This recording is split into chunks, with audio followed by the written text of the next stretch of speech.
Hi there. This is Lit with Lloyd. I am your host, Lloyd Russell.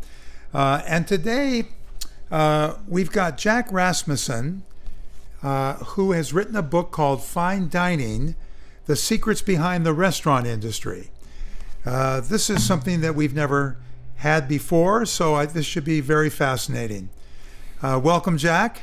Thank you. The first thing I'm going to say is, or ask you, is have you heard the expression, I've got clothes older than you? Yes, I have. Okay. That doesn't apply to me. I have clothes twice as old as you. You look great, though. I couldn't tell. Nice one. Okay. This is going to go well. I can see that. All right. How does it feel, first of all, to be interviewed in your hometown? It feels amazing. I'm not here often because I went to USC and graduated, and so I'm usually in LA, and I love traveling. So I actually just came back from Miami, and I was in New York. So it feels amazing. I love Los Gatos. Born and raised here, same house for 21 years. So every time I come back here, it feels amazing. So thank you for interviewing me. I appreciate it. Well, it's a funny geographical situation because there is a publicist's aide that I know very well because she's a book blogger and I am too, and we do a lot of exchanging. And she's on the East Coast. Mm-hmm. She's the one that told me about you. And here we both are in Los Gatos. So yeah, that's wild. Yeah, it really is. It's a small world for sure. Always. Okay. Let's find out a little bit about yourself. Mm-hmm. Tell us what sent you to the South, what you're doing down there, then we'll get into the book. Okay, yeah. So I went to Archbishop Mitty High School, which is a private Catholic high school in San Jose. I would have gone to Lee High School right here, but so I graduated there, and I knew I wanted to pursue business and cinema. I kind of always wanted to pursue the entertainment industry. So I ended up at USC, and I studied business administration, cinematic arts, and sports media industries. And I had an amazing time, and I just graduated this May 2022. It went by so fast with COVID and everything, but it was such an amazing experience, and I was grateful for it.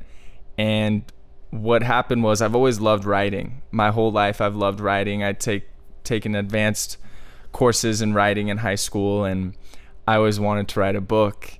And last year, it was about April, and I came across this entrepreneurship professor at Georgetown, Eric Koester, who has this amazing program where people who want to write books can just join. It's called the Creators Institute.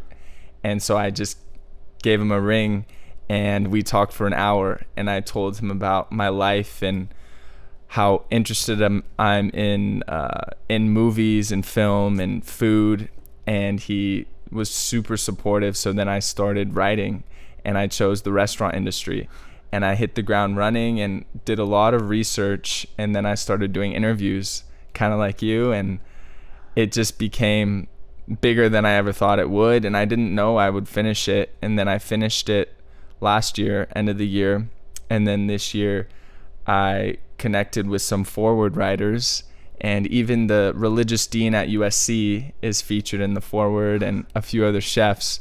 So it became a lot more significant than I thought it would become, but I'm super grateful that it's finally out on Amazon. Okay. You had basically 3 areas of study in school. Mm-hmm. None of them revolving around food and the restaurant industry. Right. And of course, we can all say we're interested in food, but how did you actually pick that subject to write a book about? That's such a great question. So that is a great question. Throughout my life, I realized that I was just doing a lot of reflecting as I do. And I realized that a lot of the significant moments in my life, a lot of the moments where I've had the most joy have been around a dinner table. And I just was thinking, wow, if I could capture that in some way, sitting around a dinner table, how can I write stories about that? And then I just got to thinking, all these amazing moments have happened at restaurants, and what if I can capture how to open up a restaurant? And I started thinking, well, it's such an interesting industry right now because of COVID, and so many restaurants have had to close down, and so kind of doing a deep dive into that industry would be so interesting and also very intriguing in today's world when I started writing it, kind of coming off the end of COVID and seeing so many restaurants closing. And I wanted to interview owners. How did you get through it? How'd you succeed? And so I just thought it was such an intriguing subject, and I was so passionate about it too, which really helped, continue writing. Yeah. So once I started, I didn't stop. It was just so fun, and so I kept going, and it worked out. All right. So you're the second interviewee I've had in the last 3 or 4 that went through this this particular press. No, New Degree Press. Mm-hmm. Who hooked you up with them? Yeah, that was Eric Koester, the Georgetown professor, and that's connected to the Creator Institute. So that's how I was connected to them. Yeah. It sounds like a great way to get a book published. Yes.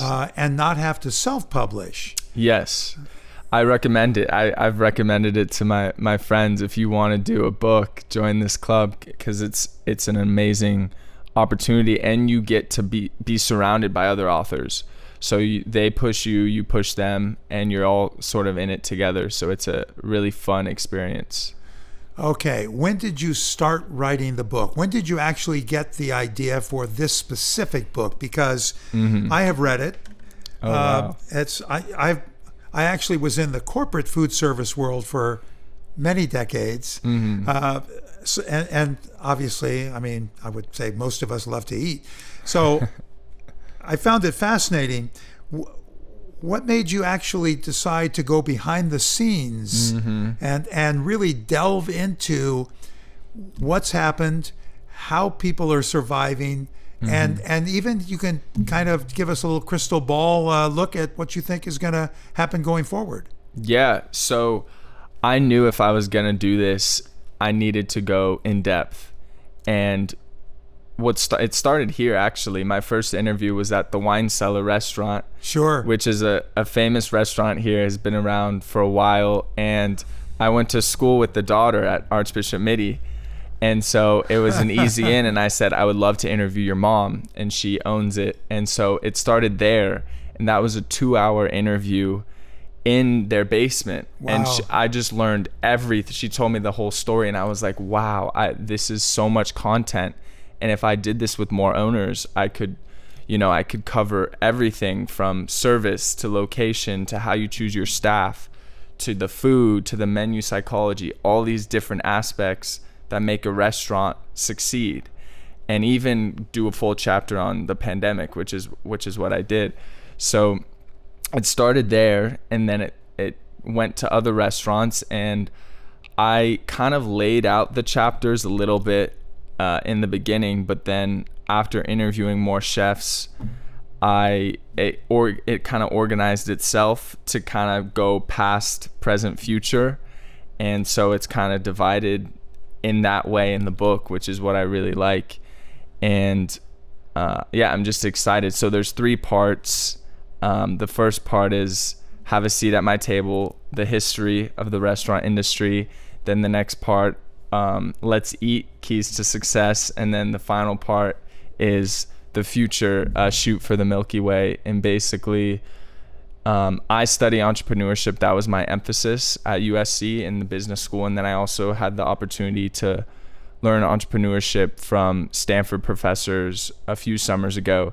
So I had a lot of knowledge on entrepreneurship. And so it's basically, it's a very entrepreneurial book, kind of pushing people who are on the edge about being an entrepreneur and taking that leap of faith and opening up their own concept, pushing them to do that, and kind of giving them the skill set or giving them some ideas and what to keep in mind when taking that leap and choosing to open up a restaurant, what they need to really focus on.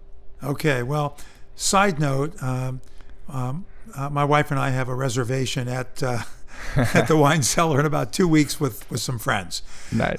It's a very good restaurant.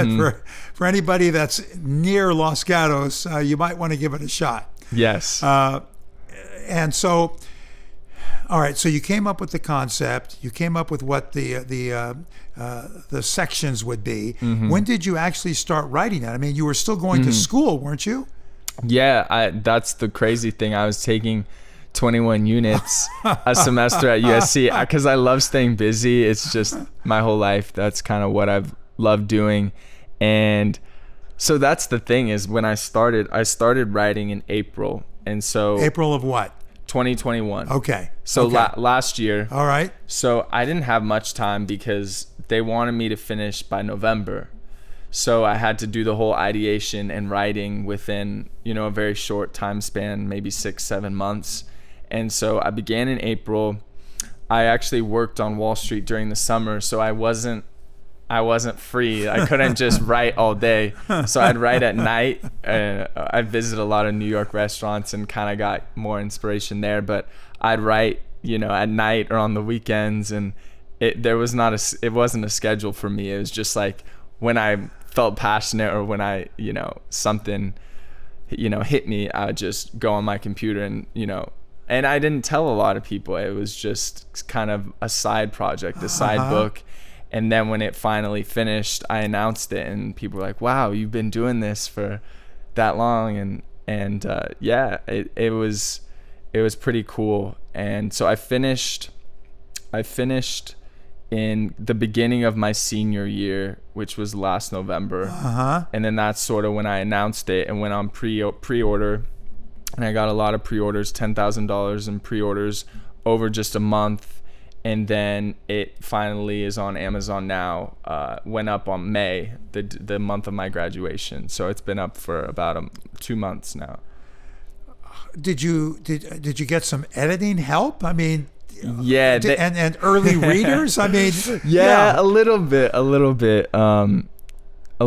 So I shared it with some people who were close to me.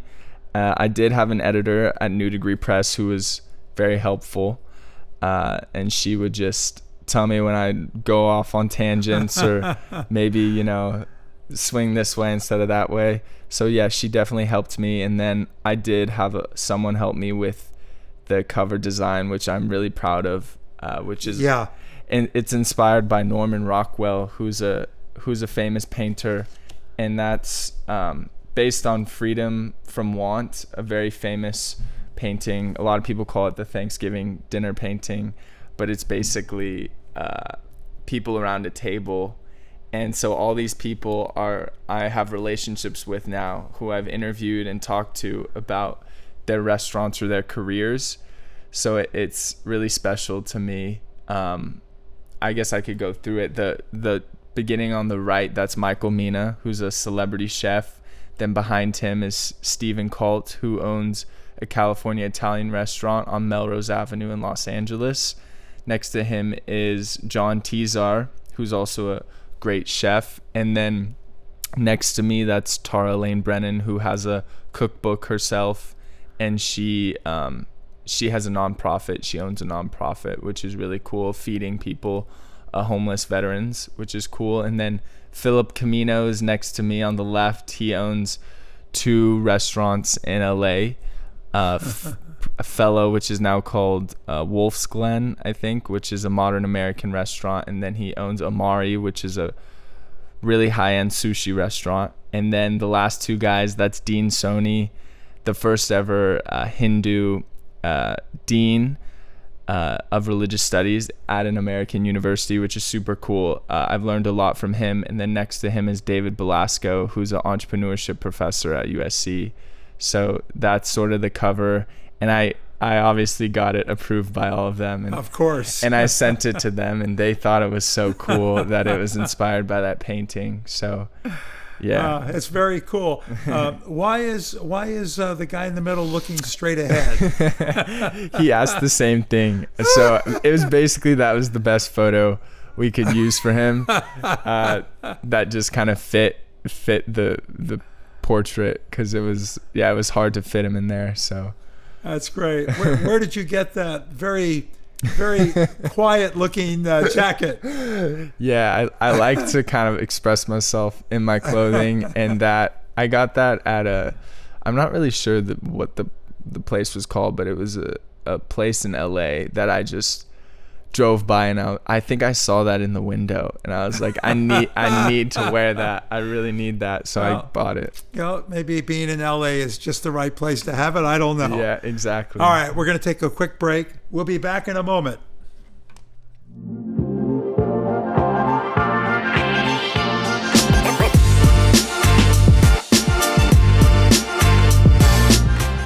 Thank you to the City of Montessorino for their continued support of KCAT Public Media. The City of Montessorino has enabled KCAT to inspire, educate, entertain, and inform our community through the magic of television and digital media for over 38 years. Thank you.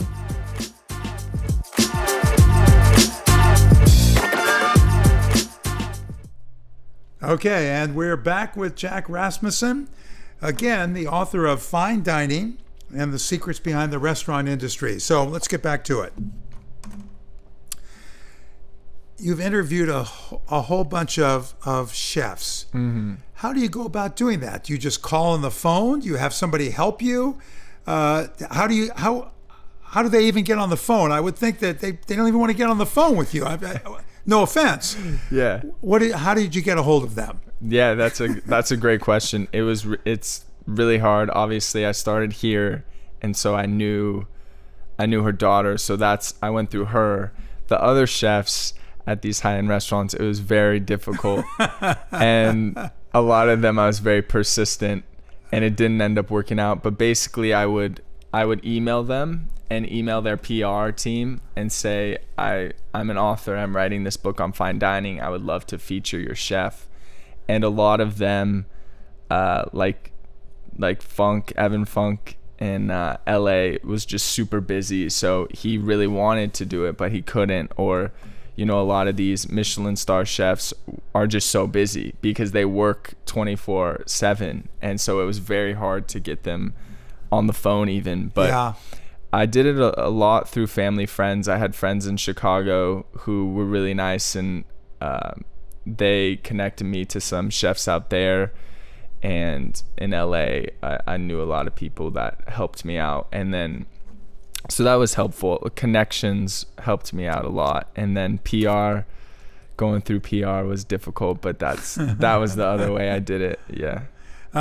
Okay, so right here in your hometown, we have a 3-star Michelin chef. Did you try to get a hold of David Kinch? I actually didn't. No, you're kidding. I didn't. I wish I did. Maybe he'll join me for like an epilogue or something. I don't know, but I would love to speak to him. I didn't. I don't know why I didn't. But. Just one of those things. Yeah, it's just one of those things right in my backyard. Yeah. I should have reached out to him though. And for those that don't know, because we're all used to 5-star ratings for books and movies and all, a 3-star restaurant is the top mark that a restaurant can get, folks. So right here in Los Gatos, and I'll tell you just real quickly, a number of years ago, I worked at a local bookstore, and we actually got David Kinch to come and sign cookbooks that he had put out. And he had been a 2-star chef for quite a while. And I said to him, how come you can't get a Michelin star? And he said, if you find out, tell me. And then, of course, after that, he actually did. So, I mean, that's a big deal. It's a huge deal. Yeah. I know people who work their whole lives just to get one. Yeah. So to get 3 is that's incredible. You have to be at the top. Yeah. Tip top, cream of the crop, for sure. But as you say, even a 1-star Michelin chef is a big deal. Huge deal. Yeah. Yeah. Do you happen to know how many in the Bay Area that we have that are 1, 2, or 3? I don't. I don't but either. That's a good thing. Yeah, I we need to should- research that, find that out, because But it's very what, rare. What about Michael Mina? Is he a Michelin star He chef? is, yeah. He has a couple in San Francisco and then in Las Vegas. Okay, Yeah. and he's one of your interviews. Yes, he's featured in the foreword, which I'm very proud of, and he's on the cover right there on the left. He's an Right. Egyptian chef. He was very hard to get a hold of, but Tara connected me to him because she's a restaurant supplier. She supplies restaurants with food, and Yeah. so she's worked with him for a while, so she introduced me to him. So I was really grateful to have him be part of it. Yeah, absolutely. You know, it's funny that somebody like that just brings credibility. Mm-hmm. I mean, I felt it. Now on the back, you've got 3 other chefs that have written little blurbs, including Carla Hall. I mean, my wife and I are huge Top Chef fans, so Yeah. you know we've seen Carla a bunch. How did you get these 3? So those were through LinkedIn, actually. Yeah, I've been on LinkedIn for a while now, and I connected with Carla earlier this year, and she was really helpful and wanted to read my book. So she read the full thing and she loved it, and so she was like, "Yeah, I'd love to give you praise, Jack." So she did that. Wow. And the other people, same thing. Julian, same thing. And yeah, so I didn't expect it, but they were just super kind. So yeah, I appreciate their time for sure. Yeah. Well, never mind that, you know, you've almost kind of like reached the pinnacle of literary success and you're 22. I mean, the bar is pretty high moving forward. I guess so. Yeah. Do you, and I want to go back to some of these other things, but do you have a sense of what kind of thing you want to do next? Or do you even thinking about yet another book? I am. So U.S. Congress awarded me a Fulbright scholarship to go to Taiwan. So I'm going to Taiwan actually in 7 days, August 7th. And so I'm flying out from SFO to Taiwan, and I'll be there for a year teaching English.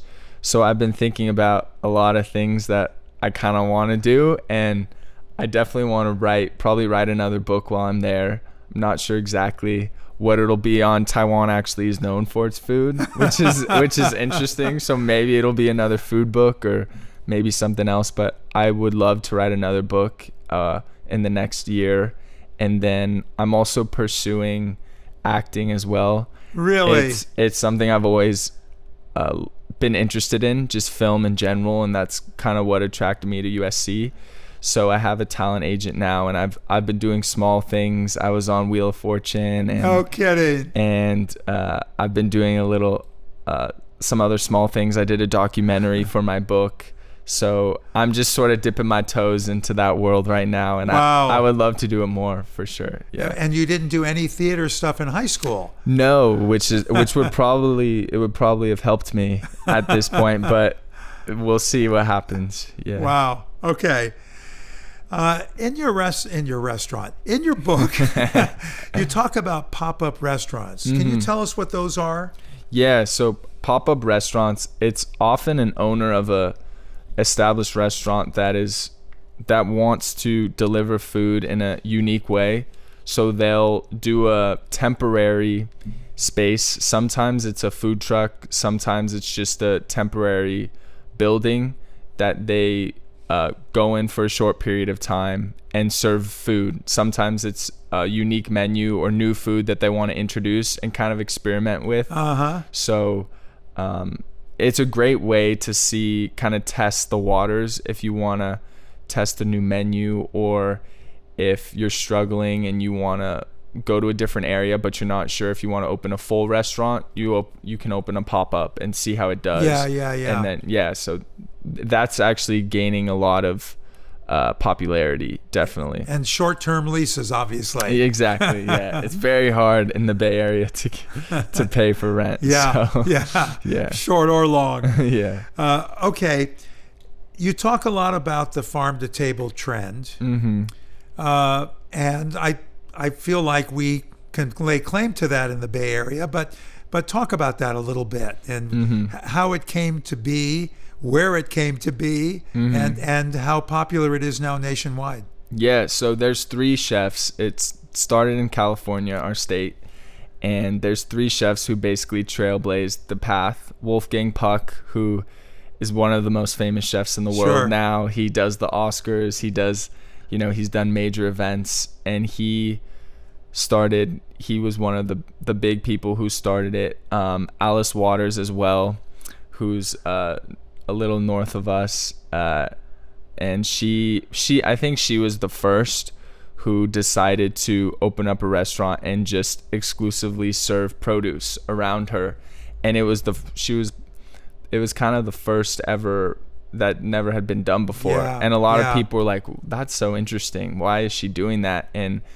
it was perfect in this state because everything just grows so naturally. We have vegetables, fruits, avocados, all these different things, and so it was a hit. And obviously the food was so fresh, it tasted like nothing else, no processed ingredients.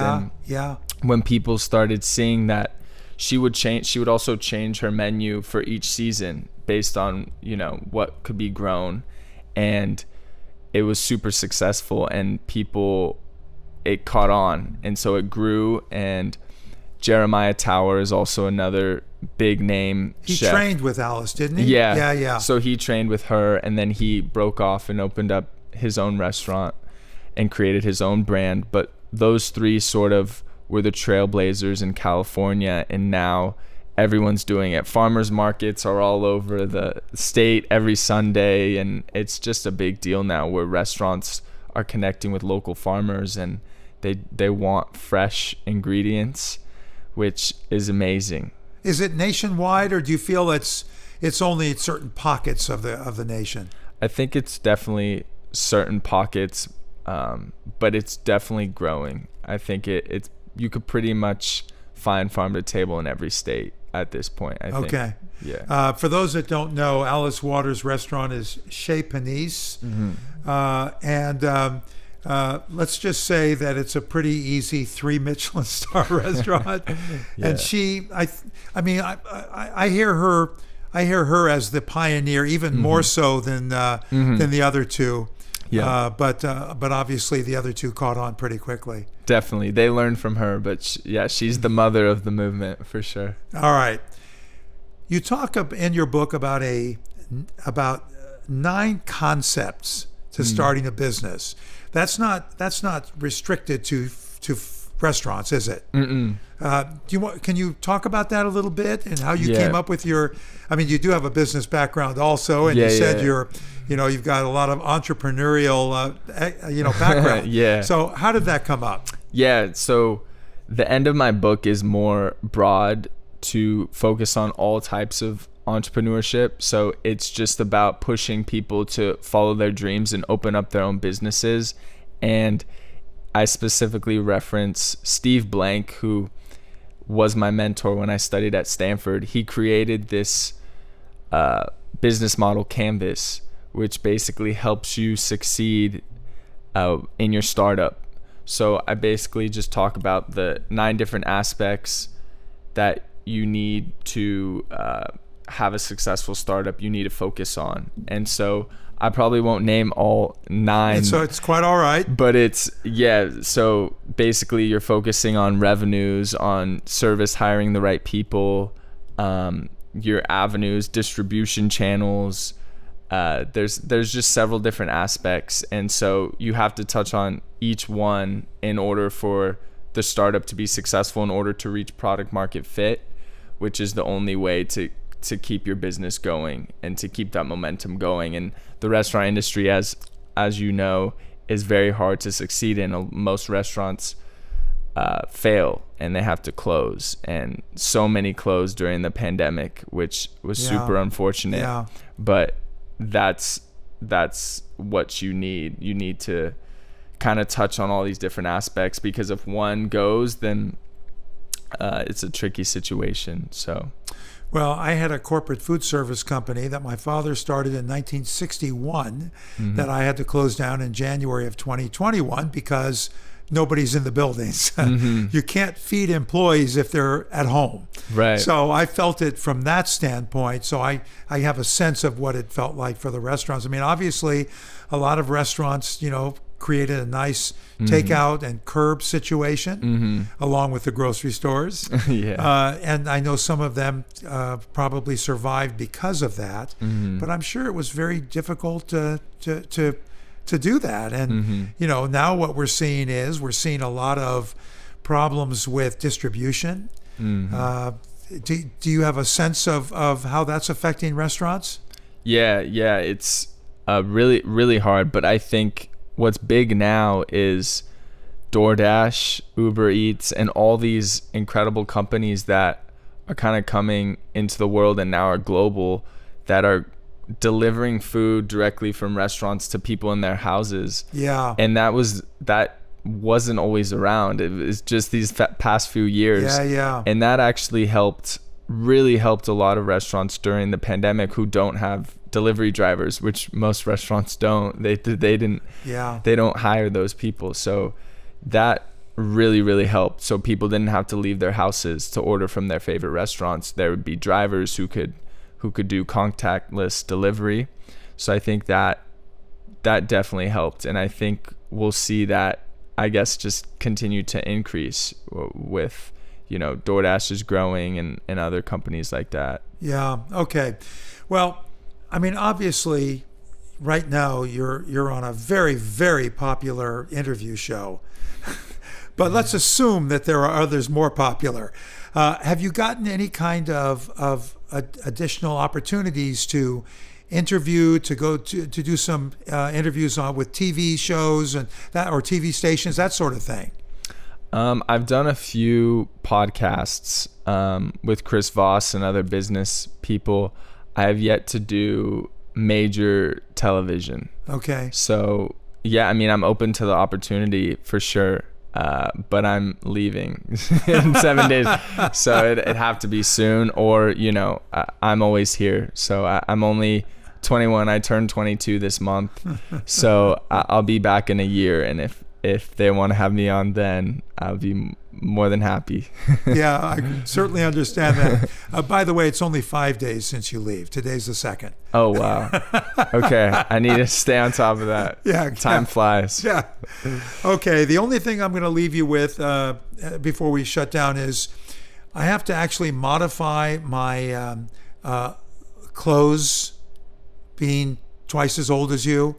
I have clothes actually 3 times as old as you, but that's enough with that. All right. Well, listen, this has been great. I'm glad I got your book. I'm glad I read it. And thank you for that. And I really appreciate you coming on, especially since you're not going to be here for long. Yeah. Thank you, Lloyd. I appreciate you having me. It was a pleasure. Good. Thank you. All right. Okay, everybody. That does it for us here. We're closing the book on today's podcast, and we'll see you all next time. Thank you.